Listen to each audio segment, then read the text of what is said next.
ನಮ್ಮ ಕನ್ನಡ ಸಾಹಿತ್ಯವು ಜಾತ್ಯತೀತ ಪ್ರಜ್ಞೆಯನ್ನು ಹೊಂದಿದ್ದು, ಪ್ರತಿಯೊಬ್ಬರೂ ಕೂಡ ಕನ್ನಡ ಸಾಹಿತ್ಯವನ್ನು ಓದಿ ಅದರಲ್ಲಿರುವ ವಿಷಯಗಳನ್ನು ಅರಿತು ಜ್ಞಾನವಂತರಾಗಬೇಕು ಎಂದು ಸಾಹಿತ್ಯ ಅಕಾಡೆಮಿ ಅಧ್ಯಕ್ಷರಾದ ಮುಕುಂದರಾಜ್ ಅವರು ತಿಳಿಸಿದ್ದಾರೆ. ಒಂದು ಜಾತಿಗೆ ಅದನ್ನು ಸೀಮಿತಗೊಳಿಸುವಂಥದ್ದು ಯಾವುದು 2000 ವರ್ಷಗಳಿಂದ ಈ ದೇಶವನ್ನು ನಾಶ ಮಾಡಿತ್ತೋ ಅಂಥ ಒಂದು ಜಾತಿಗೆ ಅದನ್ನು ಸೀಮಿತಗೊಳಿಸುವುದು ದೇವರ ಹೆಸರಲ್ಲಿ, ಧರ್ಮದ ಹೆಸರಲ್ಲಿ, ಸಂಪ್ರದಾಯದ ಹೆಸರಲ್ಲಿ ರಾಜಕಾರಣವನ್ನು ಮಾಡಿ ಅಧಿಕಾರ ಹಿಡಿಯೋದಿದೆಯಲ್ಲ, ಅದನ್ನು ಕೋಮುವಾದಿ ರಾಜಕಾರಣ ಅಂತ ಸಾಮಾನ್ಯವಾಗಿ ಕರೀತಾರೆ.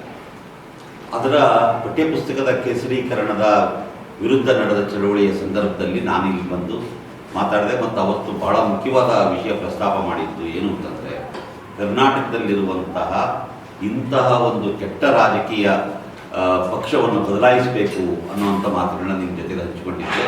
ನೀವೆಲ್ಲರೂ ಅವಾಗ ನನ್ನ ಮಾತುಗಳಿಗೆ ಬೇಕಾದ ಎಲ್ಲ ಪ್ರಚಾರ ಕೊಟ್ಟು ಪತ್ರಿಕೆಗಳಲ್ಲೆಲ್ಲ ಪ್ರಕಟ ಆಗಿತ್ತು. ತುಂಬ ನಿಮಗೆಲ್ಲ ಕೃತಜ್ಞನಾಗಿದ್ದೇನೆ.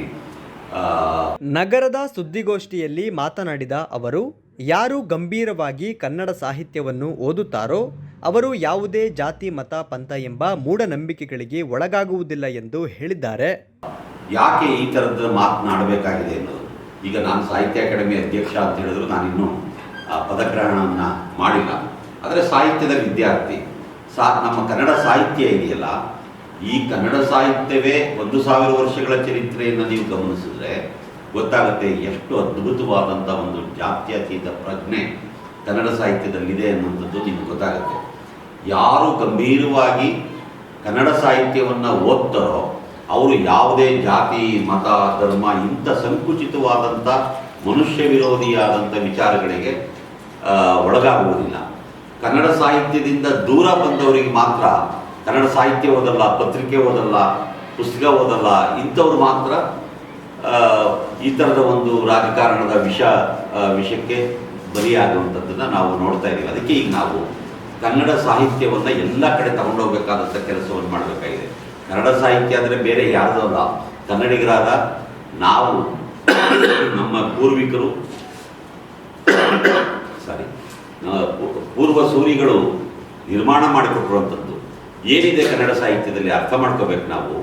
ಇವತ್ತಿನ ಬಾಬಾ ಸಾಹೇಬರ ಸಂವಿಧಾನದ ಪ್ರಿಯಾಂಬಲ್ನಲ್ಲಿ, ನಾನು ಎಲ್ಲ ಕಡೆ ಹೇಳ್ತಾ ಇರ್ತೀನಿ, ಪ್ರಿಯಾಂಬಲ್ನಲ್ಲಿ ಏನು ಬಾಬಾ ಸಾಹೇಬರು ಬರೆದಿದ್ದಾರೋ, ಈ ದೇಶದ ಪ್ರಜೆಗಳಾದ ನಾವು ಹೇಗಿರಬೇಕು, ಜಾತ್ಯತೀತರಾಗಿರಬೇಕು, ವೈಚಾರಿಕ ಚಿಂತನೆಯವರಾಗಿರಬೇಕು, ವೈಜ್ಞಾನಿಕ ಪ್ರಜ್ಞೆಯವರಾಗಿರಬೇಕು, ಆಮೇಲೆ ನಮ್ಮ ಸಾರ್ವಭೌಮತ್ವವನ್ನು ನಾವು ಕಾಪಾಡಬೇಕು, ನಮ್ಮ ಸ್ವಾತಂತ್ರ್ಯವನ್ನು, ಸಮಾನತೆಯನ್ನು ಕಾಪಾಡ್ಕೋಬೇಕು ಅನ್ನುವಂಥ ಮಾತುಗಳು ಈ ಪ್ರಿಯಾಂಬಲ್ನಲ್ಲಿರುವಂಥ ಮಾತುಗಳಿದಾವಲ್ಲ, ಇಡೀ ಸಂವಿಧಾನದಲ್ಲಿರುವಂಥ ಮಾತುಗಳನ್ನು ಬೇಕಾದ್ರೆ ನೀವು ಹಿನ್ನೆಲೆಯಲ್ಲಿ ಇಟ್ಕೊಂಡು ಯೋಚನೆ ಮಾಡ್ಬೋದು. ಅದನ್ನೇ ಕನ್ನಡ ಕಾವ್ಯದಲ್ಲಿ 1000 ವರ್ಷದಿಂದ ಹೇಳಲಾಗಿದೆ. ನಿಮಗೆ ಕನ್ನಡದ ಮೊದಲನೇ ಶಾಸ್ತ್ರ ಗ್ರಂಥ 9ನೇ ಶತಮಾನದ ಕವಿರಾಜ